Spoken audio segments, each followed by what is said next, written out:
So, as I mentioned before, the little bit of feedback I got from last week was that some of the chronology and timeline and other points were unduly technical. So I'm just going to try and summarize what I think is the essence of what we need to know, which is that the books of Ezra and Nechemia, along with parts of Devarim and some of the latest Nevi'im, the last latter Nevi'im, Zechariah and Malachi, all deal with the time period of the return to Eretz Israel post the Babylonian stroke Persian exile and the attempt to rebuild a Jewish nation and indeed the Beis Hamikdash. When are we talking about? Dates are a little unclear. We'll look at that in more detail later, but roughly the 6th century before the Common Era.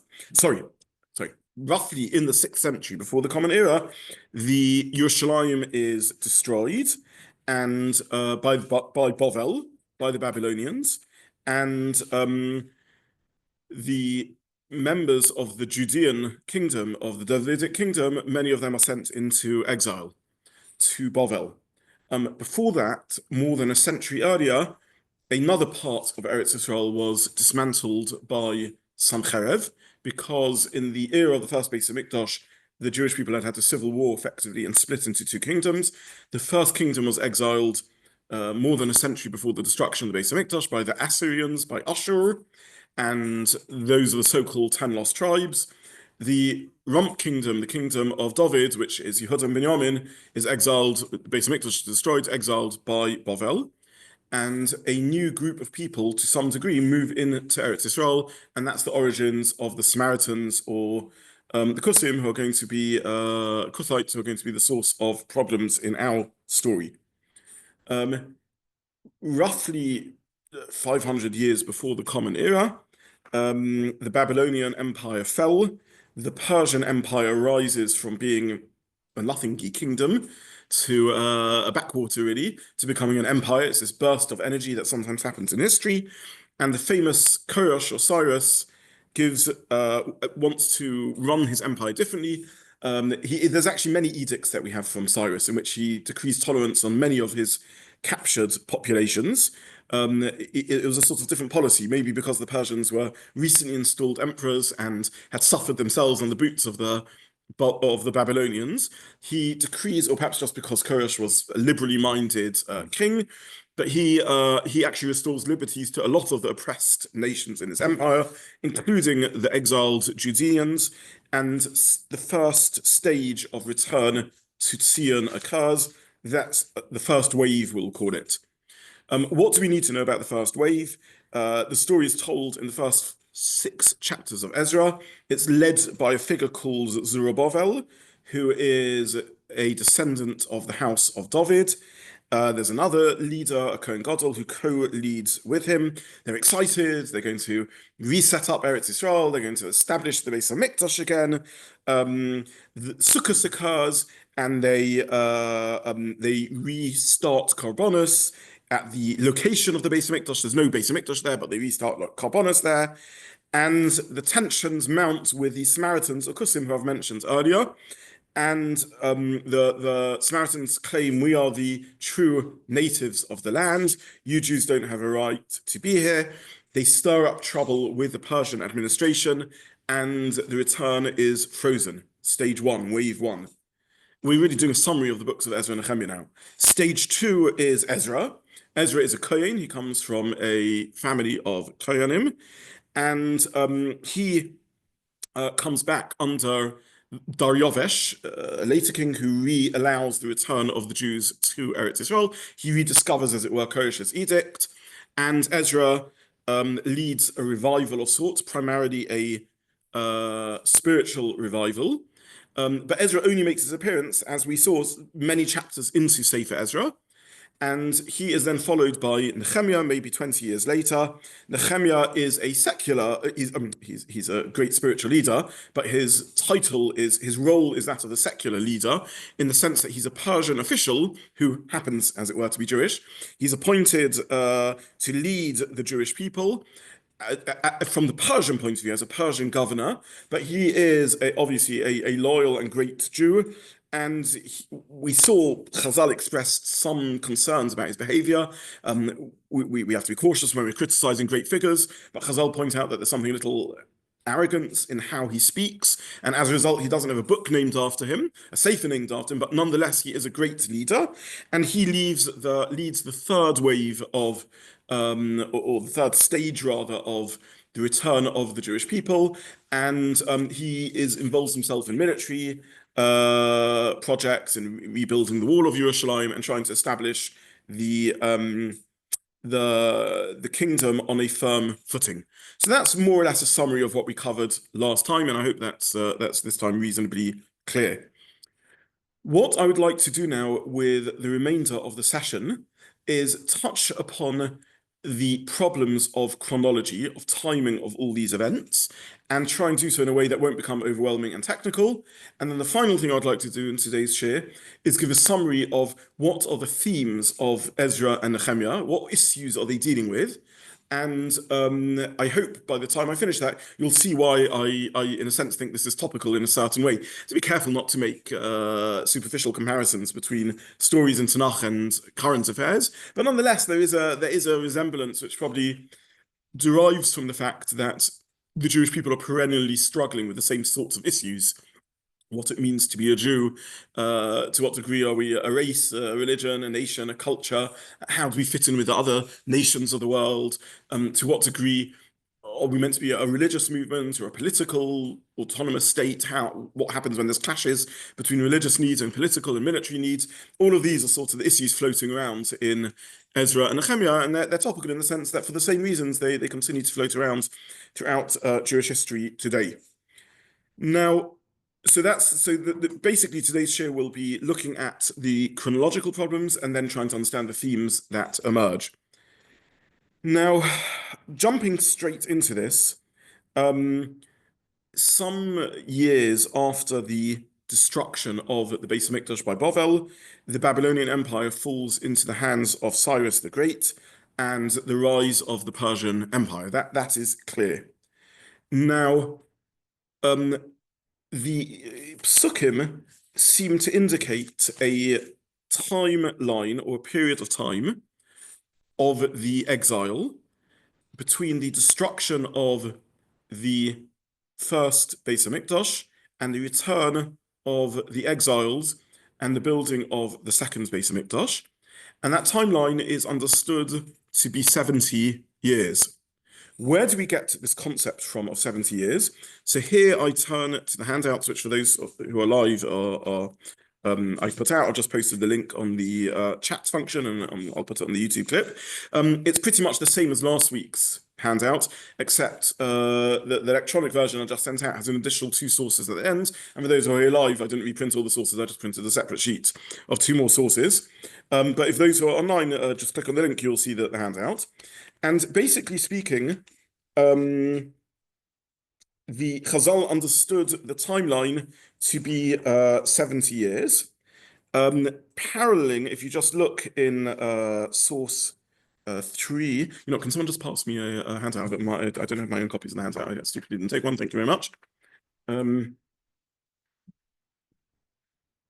Okay, yes, I did print this here, and I have a slightly different version, so I just wanted to check it. Thank you, Simon. I'm going to check I built the right one.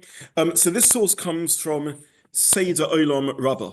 So I think we've looked at Seder Olam before as we sit in this room. Seder Olam is a Tanaitic work. That means it dates from the era of the Mishnayos. It's not included in Mishnah, so its technical status, I suppose you can call it a brisa. In other words, a work from Chazal, from the Tanaim, but not in the era of the Tanaim. It's roughly 2nd century, and it's attributed to the Tana Rabbi Yossi ben Chalafta. And it's a very, very important work of Jewish history.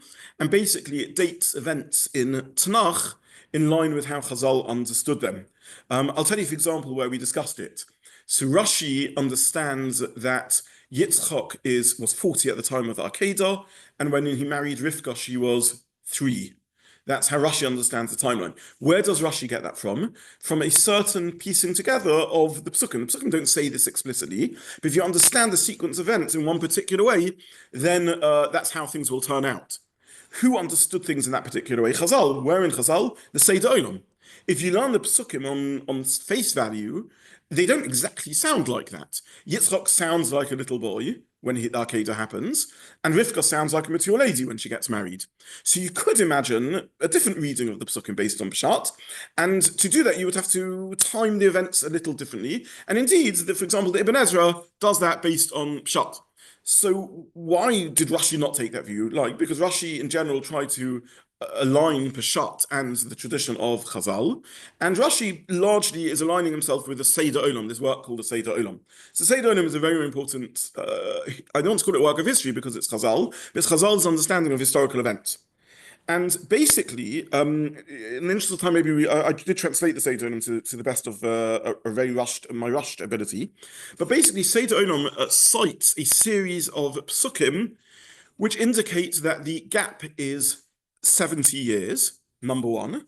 And number two, that understands that these 70 years, the first Beis HaMikdash plus the exile lasted for 490 years, or to put it differently, the first Beis HaMikdash lasted 420 years plus the 70 years of exile, or to put that differently, 7 times 70 years.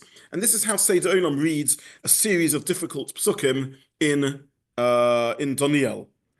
Now, I printed also in the source sheet various psukim. I printed the Seder Olam, and then I printed psukim in Yirmiyah 25 and Yirmiyah 29. Just to very briefly look at this, let's look at, for example, page 3 at the bottom of source 6. Pasuk Yud Aleph, the land will be desolation and waste, and the Ovda Goim Eilas Melech Bavel Shivim Shana. The nations will serve Bavel 70 years. Vayakim Lois Shivim Shana. When 70 years pass, Efgoid al Melech Bavel Vol Goy Hahu, I will punish or revisit the king of Bavel, and I will punish them, and then etc. I will do what I said. Yirmiyah 29. Hashem, I see in these handouts, I accidentally have the name of Hashem, so make sure you don't put them in a way in regular, but Seamus. When 70 years are accomplished for Bavel, I'll remember you, I'll bring you back.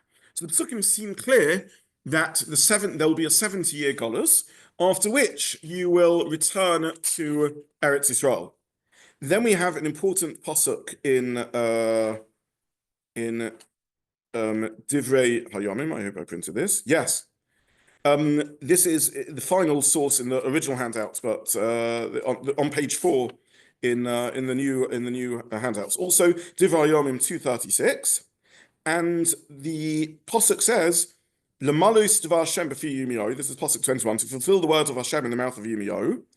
Ad rotzah ha'oretz es shabsoseha, that the Golus will only be redeemed when the land has paid back her Sabbaths, when the Shemitah has been paid back by the land. I see I didn't print the psukim that I wanted to over here. So bad to me. Okay.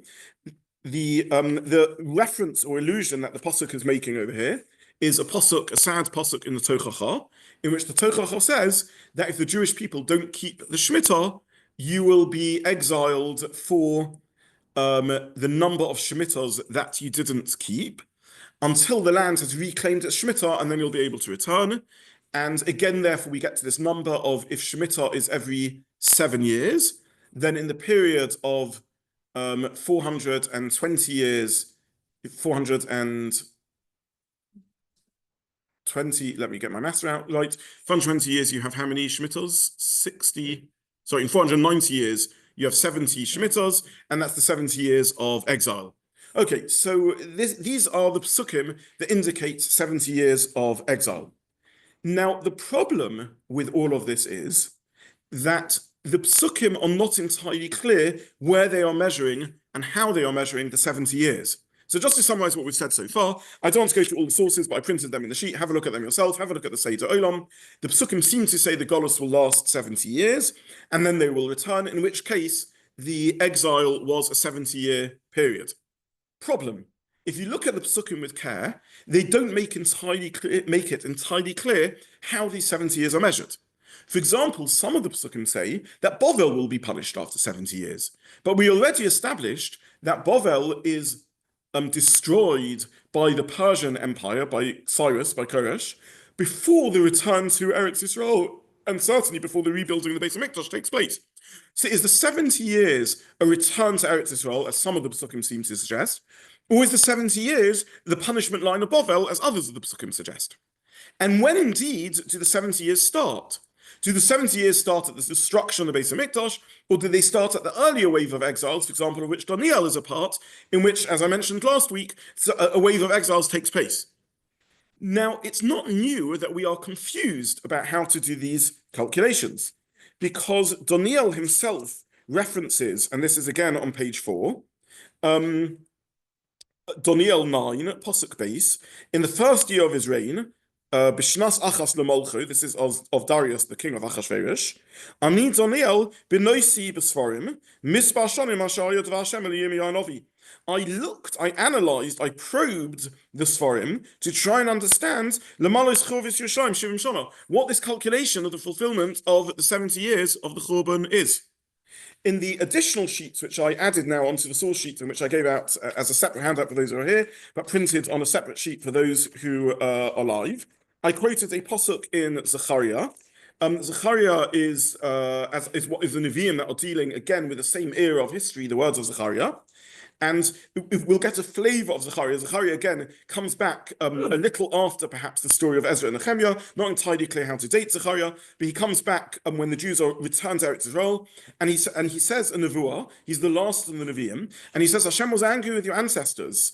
Hashem said, do teshuvah, and if you do, I'll come back to you. But don't be like your ancestors. You're slipping back into your evil ways. Don't you know why the Beis Hamikdash was destroyed?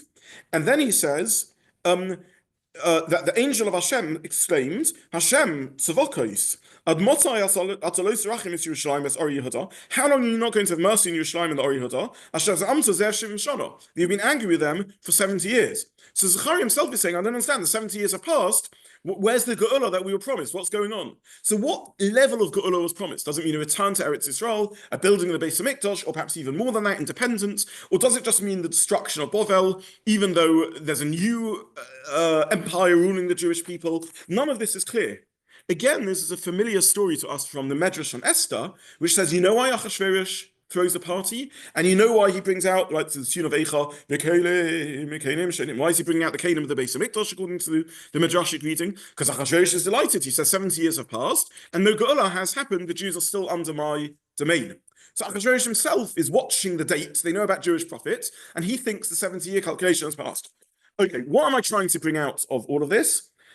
No details, just that in Pshuto Shel Mikra, what this 70-year prediction means is not clear. Chazal understand the prediction to be the years of Golus. That's the Seder Olam. That's the default setting of Chazal. But we've already seen that Bali Peshat are sometimes happy to say, okay, but in Pshuto Shel Mikra, we can read things slightly differently. Let's go with a timeline of Chazal, just very briefly.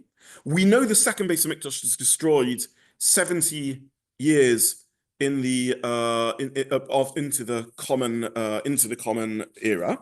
So we've got a fixed date of roughly the year 70 in the common era. There's some debate whether it's 69 or 71, but basically it's a 70-year period. Chazal, the Gemara in Eirchen tells us, has a tradition that the second Beis Hamikdash stood for 420 years. So working backwards, we have a building date of the second Beis Hamikdash roughly 350 years before the Common Era. 70 years of exile takes us to roughly 420 years before the Common Era, and then we enter the period of the first Beis Hamikdash. That's roughly the timeline of the history.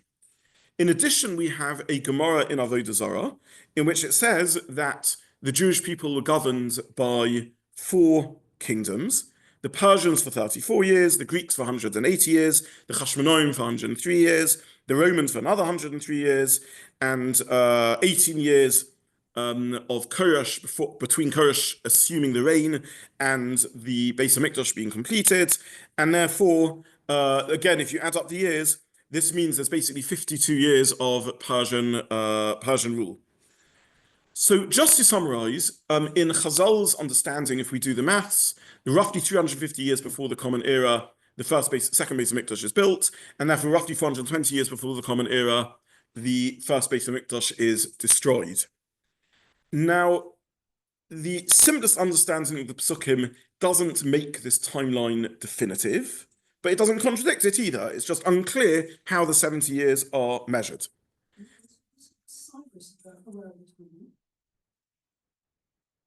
I don't know, but Cyrus is referred to, and we'll come back to this later, as Mashiach Hashem. He's the anointed one of Hashem. In other words, the Jewish people see in his reign not just a secular king who has arisen to power through military exploits, but someone who is fulfilling destiny, the destiny.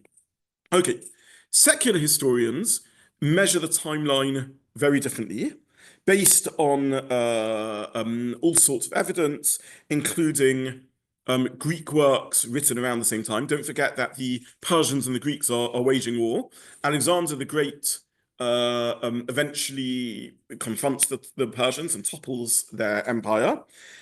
We have other records like astronomical tables from the same era in history. There's cuneiform inscriptions, and so on and so forth. And basically, they date the time of the Persian Empire as about 206 years. So you have a discrepancy between Chazal's understanding that the Persian Empire rules over the Jewish people for 53 years before the Greeks take over, and the current historical estimate, which is this is 206 years of the Persian Empire. Now, what's the ramifications of the dispute? Well, if you understand the timeline as per Chazal, then the Beis Hamikdash is built 420 years before the Churban, i.e. 350 years before the Common Era, 70 years into the Common Era, adds to 420 years. In which case, 53 years after the Persians take over, Alexander conquers the area. We know how to date Alexander's conquest. Again, this is a major international event. And according to Chazal's understanding, that's only a few decades into this period of the second Beis Hamikdash. According to historians' understanding, this is a couple of hundred years into the Persian rule of the second Beis Hamikdash, in which case the Beis Hamikdash is built roughly 150 years. The second Beis Hamikdash is built roughly 150 years before the date that Chazal think it's built. So whilst Chazal say the Beis Hamikdash lasts about 420 years, secular historians will say it lasts 560, 570 years. Okay, so I hope this isn't confusing. Just to summarize what we've said so far, we have a number of anchors that we know. We know when the destruction of the second Beis Hamikdash took place. We know when Alexander conquered Eretz Yisrael. And the question is, how long did the Beis Hamikdash exist before that conquest? Was it only about 50 years under Persian rule, or was it 200 years under Persian rule? Implication of that, when was the Beis Hamikdash built? Was it built 50 years before Alexander's conquest, or 150 years before that, 200 years before Alexander's conquest? The implication of that, when was the first Beis Hamikdash destroyed? In other words, if you go with secular historians, the whole of Jewish history is pushed back about 150 years, and all the events that are described in Tanakh, if you calculate the equivalent in secular dates, took place 150 years earlier. So we know in Tanakh the description of the Churban Bayis Rishon, the destruction of the first Beis Hamikdash. And when did that take place? Did that take place 490 years before the destruction of the second Beis Hamikdash? Or did it take place roughly 150 years earlier than that? In which case, everything earlier than that is pushed forward 150 years. This is the big outstanding problem in Jewish history. And it's a known problem. It's a problem that the Rishonim grappled with, and Chazal really grappled with, and it remains a sort of running sore in all datings of anything. What I want to just mention is a number of points. In the secular timeline, which I think I put on the source sheet, one has a number of Dayoveshes, you have Dayavesh the first. Here, I printed this in source 3.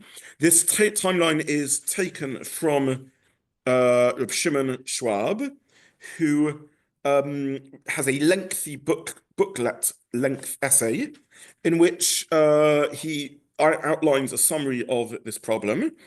and he gives the timeline of the kings based on secular historians, in which, as you will see, there's a number of Xerxes or Ahasuerus's, there's a number of Darius's or Dariovesh's, and so on and so forth.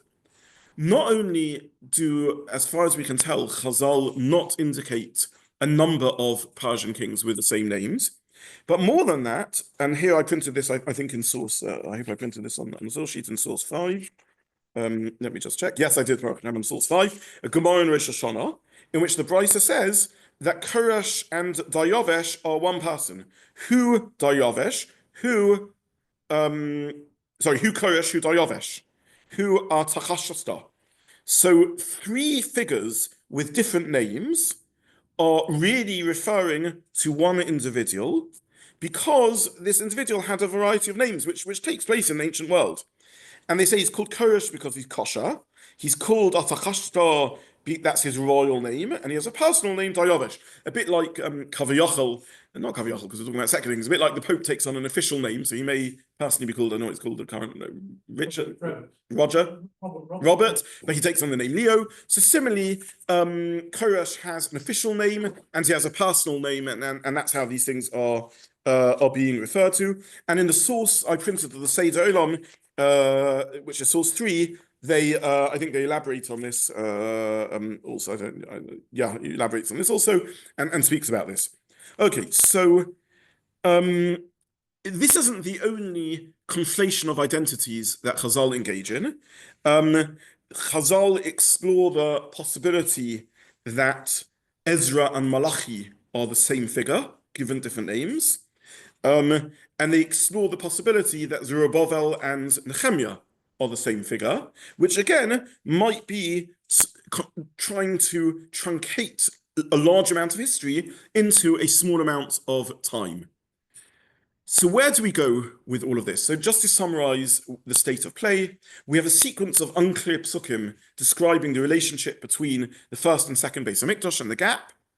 We have a series of chazals which, based on these things, understand a 420-year period to the second Beis HaMikdash. We know when the second Beis HaMikdash is destroyed. That's a recorded historical event in all sources, both in our own Masorah and in secular sources from the Roman Empire.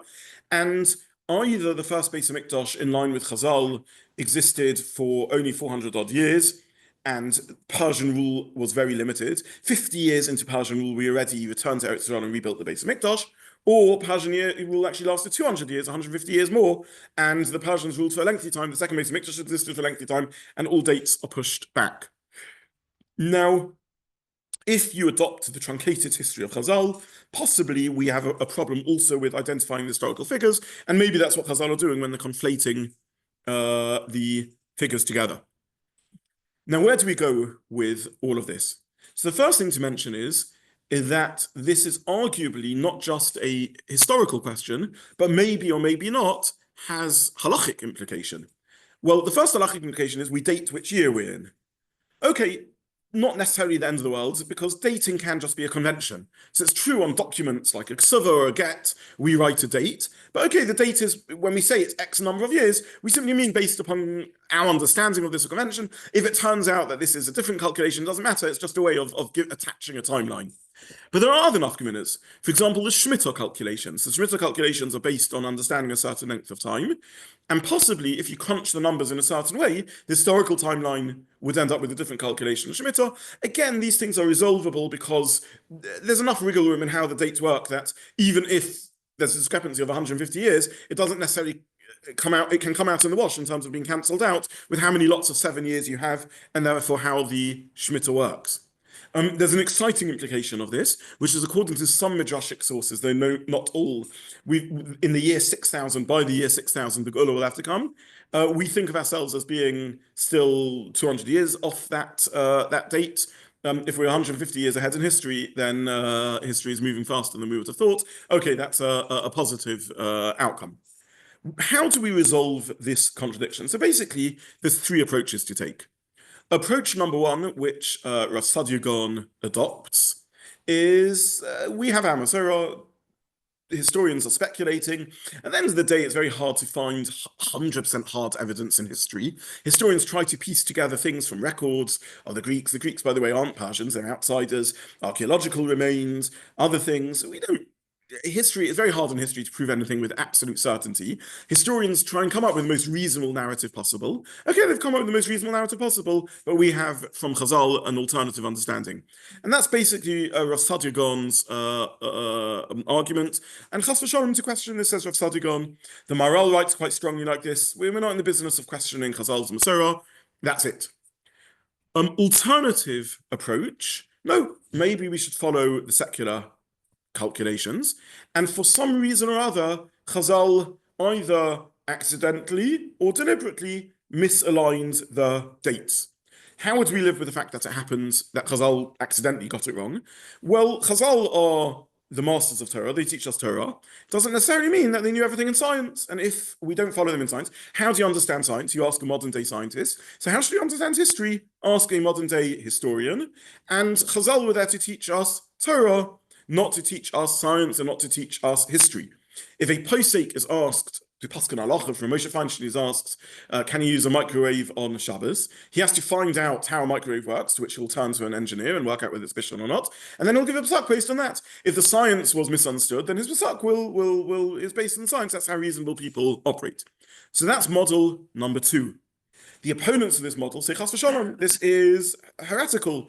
Chazal told us very clearly what the timeline is. How dare we come along and question Chazal? The alternative approach is, Chazal were there to teach Torah. When it comes to matters of history or science, we don't need to bow to them.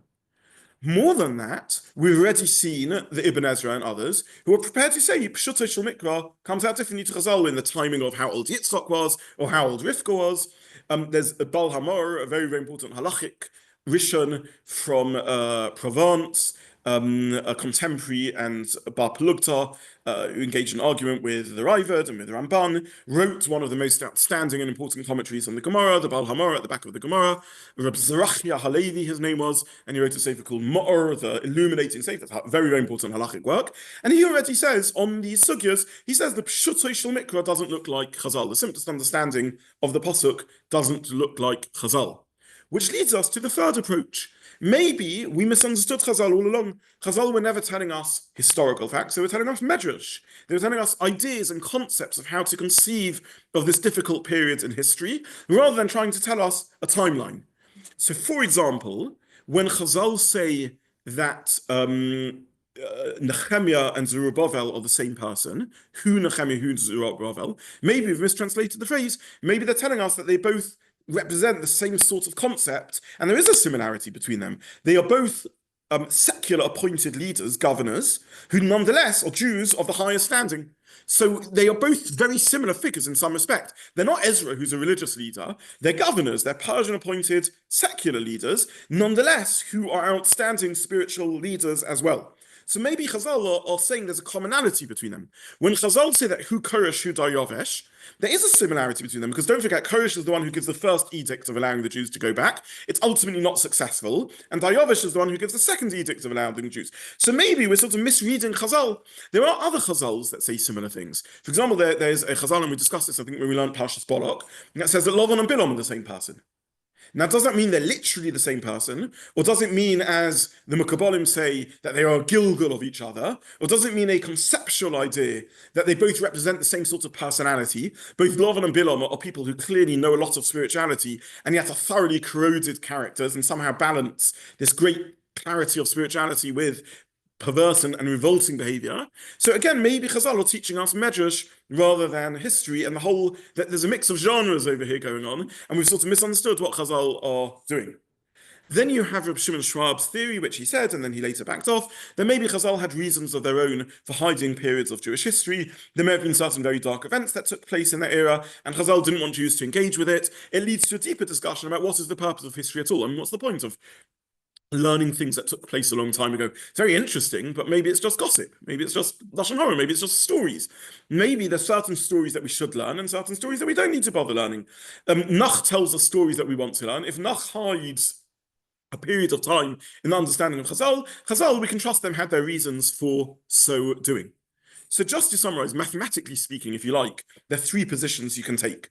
Option number one is Chazal got it right, forget speculative history. History ultimately is speculative. There's no way to absolutely, we don't find video recordings of events that took place in the past. There's always a degree of speculative. Trust the Masorah, option and Maral and others. Option number two, the scientists got it right, the historians have got it right, and Chazal are chas v'shalom to even for a moment question things that they had as Masorah, as Halacha Moshe Sinai, as Torah Sheba'al Peh. But when they teach us science and history, they are relying on the secular wisdom of the age. Indeed, Chazal tell us that explicitly in Pesachim. They tell us a story of a debate between the Chachmei Torah and the Greek scientists as to the path of the sun and other planetary bodies. And Chazal admitted the Greeks got it right, we got it wrong. They know more about science than we do, and therefore maybe they know more about history than we do, and we shouldn't worry about that. A little bit difficult because it could be there's some halachic implication in how the dates work, but resolvable. Option number three is that the two narratives are reconcilable in some way or other. Perhaps Chazal meant things metaphorically rather than literally. Perhaps Chazal were deliberately trying to play with the dates for reasons of their own. And basically, these are the three paths through what's a very, very difficult summary of history. All I will say is I've deliberately not gone through the full technical details of this outstandingly complex matter. And it's beyond the scope of what I want to do in the shir to get overly technical about it, other than to say that whenever you read a translation of Jewish dates into secular dates, when we're talking about anything pre-400 years before the destruction of the second Beis HaMikdash, once we get to 420 years before the destruction of the second Beis HaMikdash and on, the dates align, because we know when the second Beis HaMikdash was destroyed and it works back. Anything working back beforehand, you always have to know who your translator is and how they are doing the calculation. And really, the big divide is, are they using Chazal's model? Or are they using some other secular model of translating the dates? And the way this feat is achieved is by lengthening the period of the second Beis HaMikdash by 150 odd years, and everything then is moved back before that.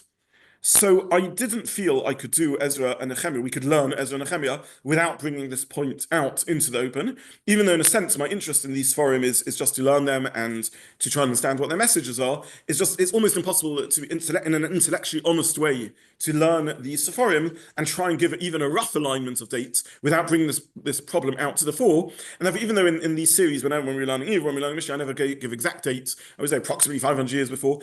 Even approximations ends up a little messy over here. And therefore, I felt that this is important to bring out. Sorry, yeah. So just to be clear, when I was growing up, the most familiar date, ancient date, was 586 BCE, with the destruction of the first Beis HaMikdash. Yes. It's very well known. Yes. Yes. Yes. That is the secular historian date. Yes.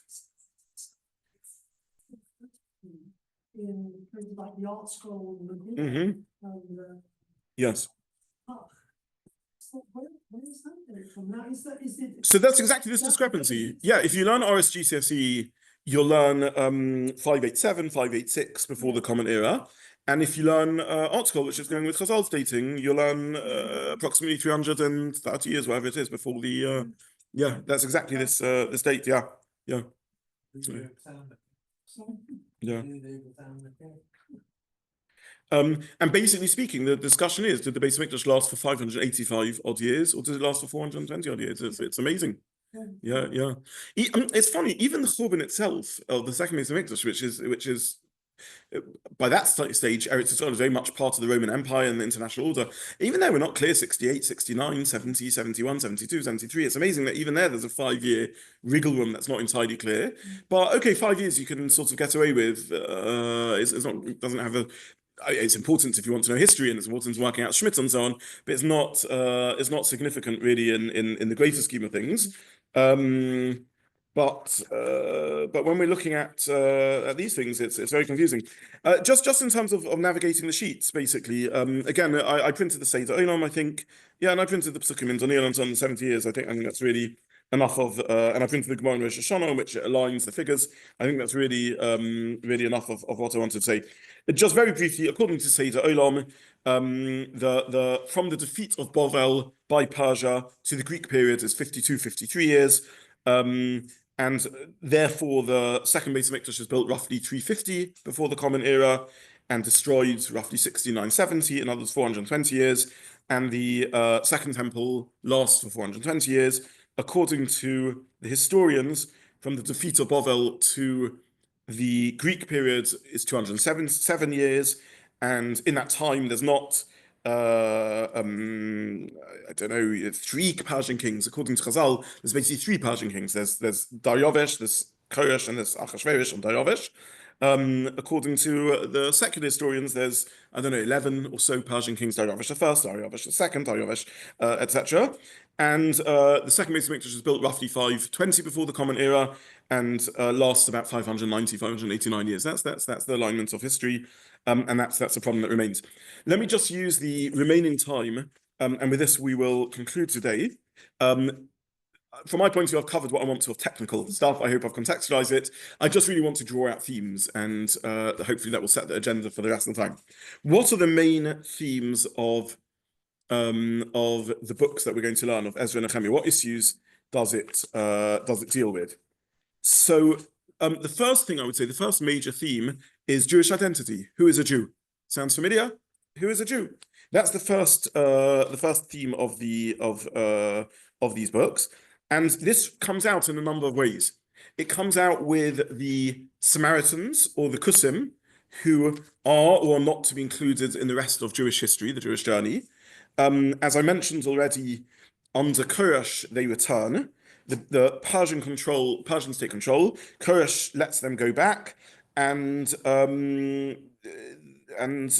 there's a lengthy part of Ezra that deals with the relationship of Jews to the Kusim, and also Yichus, also the question of Yichus. I mentioned already that Chazal tell us that the Yichus in Divrei Hayomim is written by Nechemia. It's important for him to establish, of Ezra, I'm sorry, what Ezra's Yichus is. Before Ezra allows himself to go back to Eretz Israel, he tries to clarify the Yichus of who's Jewish. In Gaza, in Golus, Yichus sometimes gets lost, Jewish descent gets lost. So they're dealing with Yichus, they're dealing with the relationships with the Kusim, and also they're dealing with intermarriage.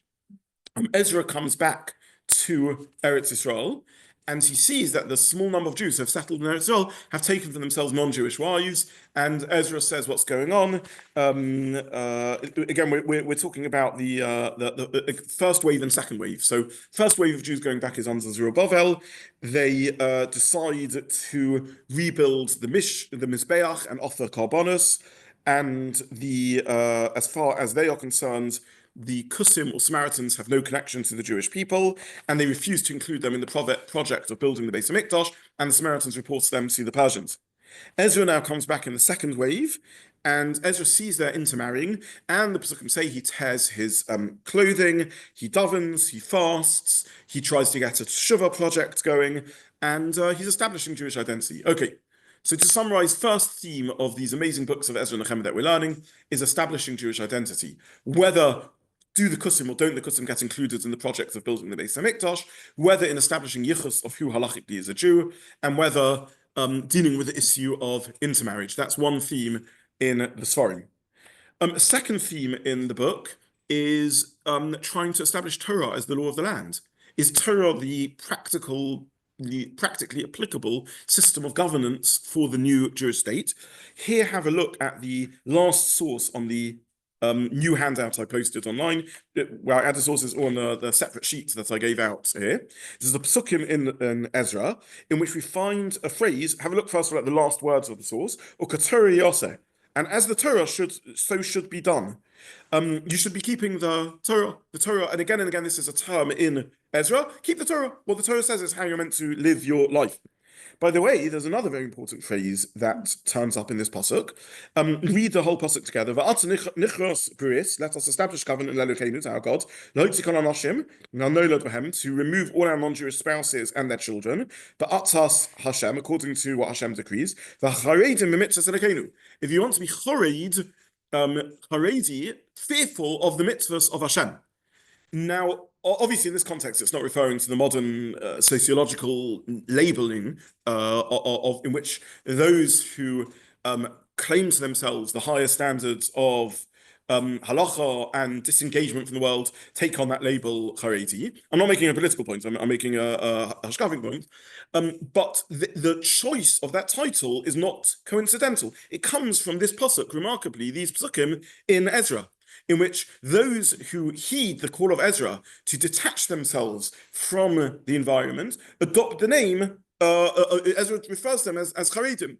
So when 200 years ago and 150 years ago, there's the beginning of confrontation in East Europe of a liberalizing culture and modernity, and different Jewish groups are thinking about how to respond.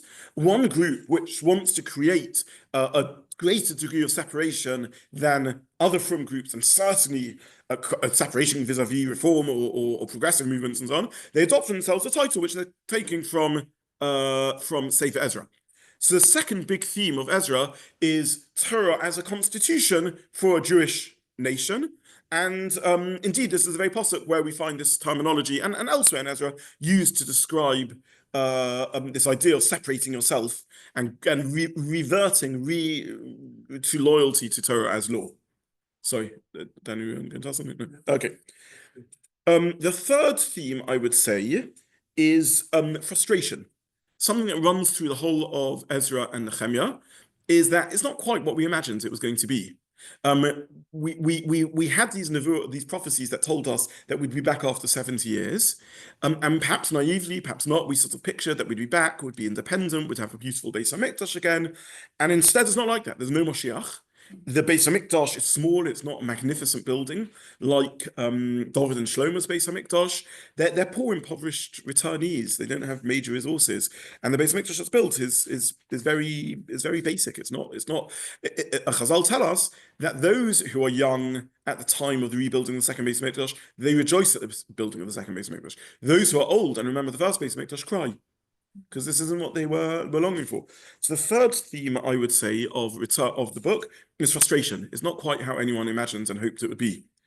This leads to the fourth theme, that they're struggling. They're not obviously religious. There's problems going on. There's intermarriage happening. There's Chilul Shabbos happening. There's all sorts of things being discussed in Ezra Nechemia I don't want to use modern terms here. They're not secular in any modern sense of the word. These are people who are connected to Jewish identity and to Hashem in a real way. But they're also they're breaking halacha in very serious ways in terms of at least Shabbos and marriage and other such things. The fifth theme, which links also to frustrations, these are in a sense subsets of frustrations, is militarily it's not that great. They're struggling militarily. What do I mean they're struggling militarily? They're still ruled by a world power. They're not independent in the fullest sense of the word. They're not really an autonomous republic. They still have to bow to the world powers. They can't really act independently properly. There's opposition to them. Who does the opposition come from? The local inhabitants who claim this is our land. We're the real ones who are meant to be here. You're the newcomers. You're the colonial people coming back from your exile. And they're also facing attack by the foreign neighbors, by their neighbors who don't like that Jews are coming back there to Israel. So by now, all of this is familiar. Again, it's not familiar because I'm trying to weave some sort of prophetic parallel between the two. I'm simply saying it's familiar because the circumstances are similar. This is the story of return from Jews from Golos, and Middle Eastern geography doesn't change, and there's things that are inherent to the situation. The next theme is, I think we're up to theme number 6, is they learn to see Hashem operating through some of these foreign rulers, and they see these foreign rulers as instruments of Hashem. Koresh is referred to as Mashiach Hashem. I'm not now making a political point or even commenting on the wisdom of the following statement, which I think is profoundly unwise, but there were people who, when Trump moved the embassy back to Jerusalem and everything else, said he's the new Koresh, right? There were figures there. Now, I think that's ridiculous, but again, I just make that comparison just to say a serious point, not a political point, which is that Jews are learning to see secular, powerful individuals, rulers of other nations, as being instruments of Hashem in what happens. The seventh theme is human effort. They can't rely on miracles anymore. They can't rely even on so much prophecy. This is the dying days of prophecy, as I mentioned last week, Malachi. who maybe is Ezra, maybe not. Again, Chazal, Malachi, Ezra, but he's the last of the prophets. He basically turns to the Jewish people and says, Hashem says, that's it, till Eliyahu comes, you're not going to hear any more from me. So it's human efforts. They have to make an effort to build the wall. They have to make an effort to achieve things. The ninth theme, I'm going to mislabel as Das Torah. The ninth theme is that you've got rabbinic leaders, chachomim, wise people who aren't prophets, but are trying to interpret Torah, stepping forward as military and political leaders. Ezra is stepping forward as a religious leader. He's not a Novi, unless he's Malachi, but at least wearing his persona of Ezra, he's not a Novi, but he is Ezra HaSofer, he's Ezra the scribe, he's a deep understander of Torah. Chazal compare him to Moshe almost in terms of his role of leading the Jews back from exile into Eretz Yisrael, and the next giver of Torah, who reestablishes Torah, and he takes on leadership. And you have this sort of post-Nevuah Chachomim engaged in leadership, and there's really, I suppose, four features of this leadership which are relevant and worth pointing out. The first is religious leadership taking political decisions. The second is post-Nevuah. These are chomim. They're using historical anachronism. They're rabbis. They're not prophets.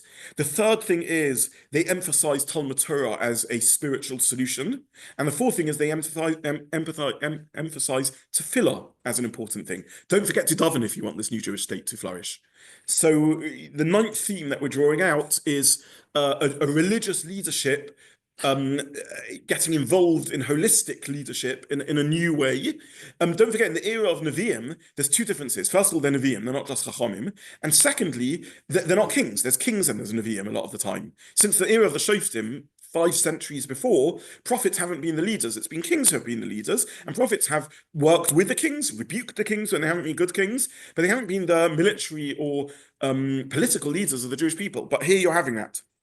Theme number 10 is it's a period of religious revival and teshuvah, led by Ezra Nechemia and others, but they're trying to get them back. Theme number 11, of course, it's a period of return to Eretz Yisrael. That's sort of foundational to everything we're learning. Period number 12, which ties into the frustrations I mentioned, is it's stop-start. There's not a clear direction of history. People are confused about where is history going. They try and rebuild the Beis Mikdash, and it gets stopped. The Mizbeach, the Beis Mikdash, nothing. It doesn't happen in one go. It's not like a smooth. We sort of picture Geula as taking place as Mashiach comes, and that's it. It happens in one go. Again, I'm not commenting on the future Geula and getting caught up in the debates about to what degree the stop-start of Eretz Yisrael nowadays is or isn't stepping towards Geula. I'm not saying you can directly translate from one to the other, but I'm simply saying that there is a stop-start process in that Geula, which definitely has parallels to what Hazrat, we hope and dream, is happening nowadays. The final point I want to make, which is drush in context, it's sort of just my own reflections, as it were, is maybe it's not coincidence that the whole historical dating here is such a confusion also. And I would bring out 3 points about this. Number one, the difficulty of reading history when you're trying to understand in history what's going on. The second point is maybe it's not coincidence that at that time they're also grappling with Torah versus science, if you like, which is when you're setting up a state and you're trying to work out how it functions. There is stuff around Torah and so on. And also, as we mentioned, metaphor versus literal. What are Chazal doing when they teach us things? Are they teaching us literal things or metaphorical things? These are all very topical debates going on. So the final theme, if you like, which isn't really a theme within the book, but it's just something we discussed, is it's interesting that period of history, more than almost any other period of Jewish history, brings to the fore very profound questions about what Torah is and how we should learn Torah. Is Torah meant, is Chazal and Midrash meant to be learned as pshat or as metaphor? What do we do when Chazal understanding in science or in history contradicts science, and to what degree can we read history at all and know what's really going on? It's interesting that that's a theme that emerges in Ezra Nechemia above and beyond any other time in Jewish history. Okay, so those are, I think, 13 if you kept the count, 13 themes that come out of the book, by for instance 13. And with this we'll stop for today. These are the themes that just come out of the story. If you just read without anything clever, you just read the stories, that's what comes out. In a sense, I've now finished my series of Ezra Nechemia because I told you all the big themes, but I hope we'll just use the next few 2 weeks to learn a little more detail some of them. But that's, if you like, the chapter headings of everything else we're going to have a look at. So thank you so much to everyone for joining. And yeah, I wish everyone a good evening. Thank you, Dayan Zobin. Thank you very much. Thank you. Thank you to everyone online also. Thank you very, very much. Thank you. Thank you. Thank you. Thank you, Dayan Thank Zobin. you. Thank you so much. Thank you. Okay.